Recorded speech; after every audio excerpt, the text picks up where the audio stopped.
Well, good morning, South Mississippi, and happy Saturday morning. It's a really nice start to the day out there. Many of us waking up in the 60s. Our coastal area is a little bit on the warmer side. Many of us waking up in the mid 70s.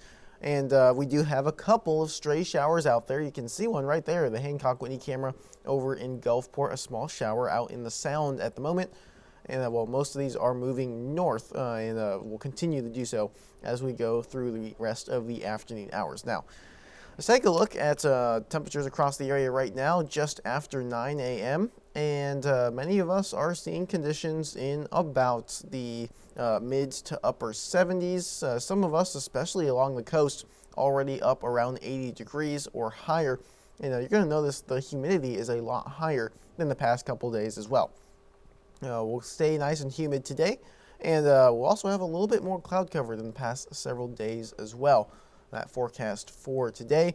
Overall, great for outdoor plans. Of course, the rain chances are going to stay fairly low throughout the day, which is a couple of hit or miss showers like the one out there on the Hancock camera.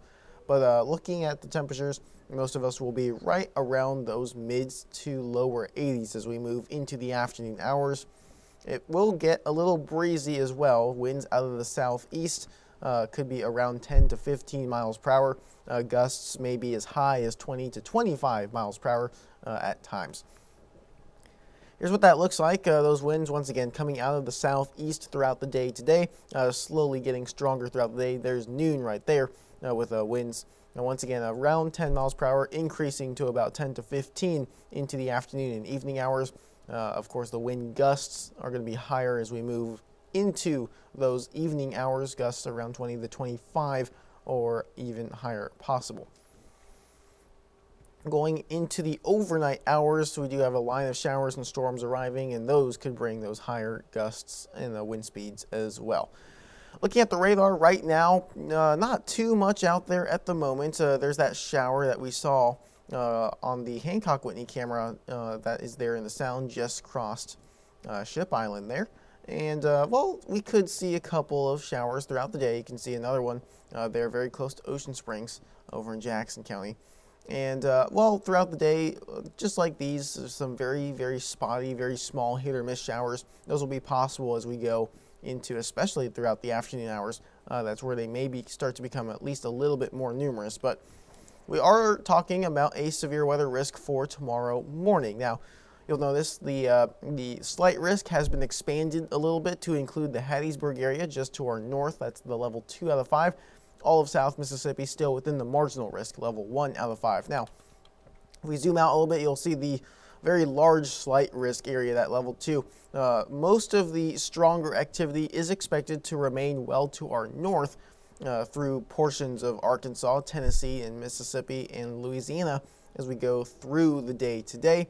This is the risk for Saturday, but keep in mind this risk zone goes all the way through about 7 a.m. tomorrow morning. So that's why we're included in it. We are expecting more of an overnight threat, but this will continue to linger into the very early hours tomorrow. So our marginal level 1 is in effect mainly between the hours of midnight and about 8 a.m. tomorrow morning.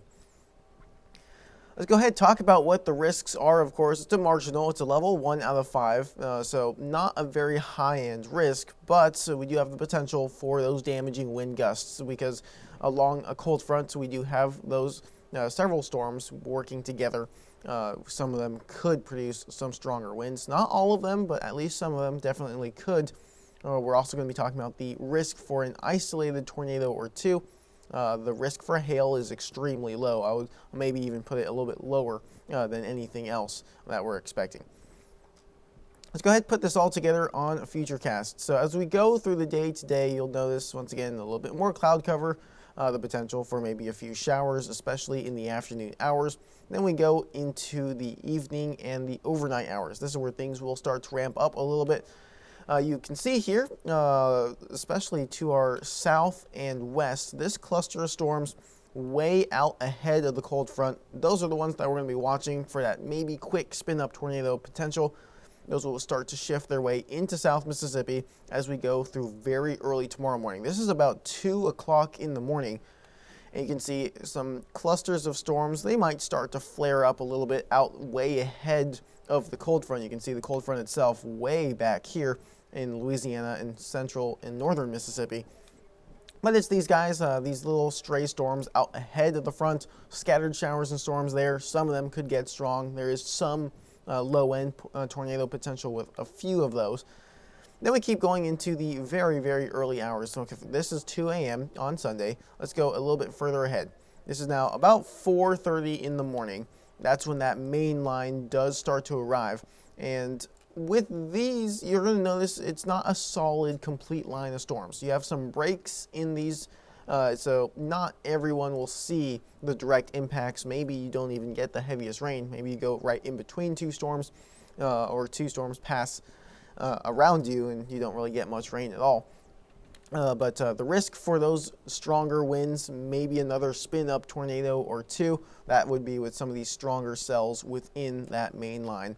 Of course, that starts to push into South Mississippi as we go through about 4 in the morning.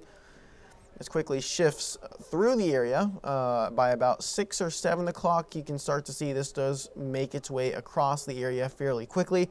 The cold front may lag a little further behind, so that drier, cooler air may not arrive until later in the morning. But once we get to about 8, 9 o'clock in the morning, that's when we really start to see those conditions really improve. The cold front passes down to our south. Maybe a few lingering clouds behind there in the white color, but overall, once those winds are coming out of the northwest, then at that point we'll start to see conditions rapidly improve as we go through the day on Sunday. Behind that front, well, there's a really good chance we get some much cooler temperatures down into the region. Coastal areas will be waking up in the 50s. Now, we could rebound a little bit. Tuesday, Wednesday may be a little bit warmer, especially those morning temperatures. But we eventually do get a little bit of a reinforcing shot of that drier air later in the week. That may help us stay in the 50s for your morning temperature. Inland areas, same thing goes for you, but you have a good chance of getting all the way down into the lower 50s and maybe even staying in the 50s for your morning temperatures throughout the entire week. High temperatures, very similar pattern that you're going to see here reflected. That much cooler afternoon temperatures start on Sunday. We may be down into the 70s both Sunday and Monday, then rebounding right back up into the 80s. Inland areas very likely to remain in the 80s, but at least lower 80s during the afternoon hours, making it feel a little bit better, and that dry air helping out as well.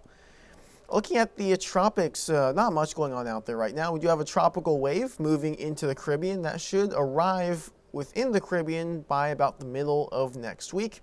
And at that point, conditions are favorable for something to develop. However, there's very high wind shear out in the Gulf and the northern Caribbean, so that may limit how strong this can get, and it also may limit its ability to turn north. So that's some really good news for us here in the Gulf. Off to another zone, we have a low pressure system. You can see that spinning there off the coast of the northeastern states.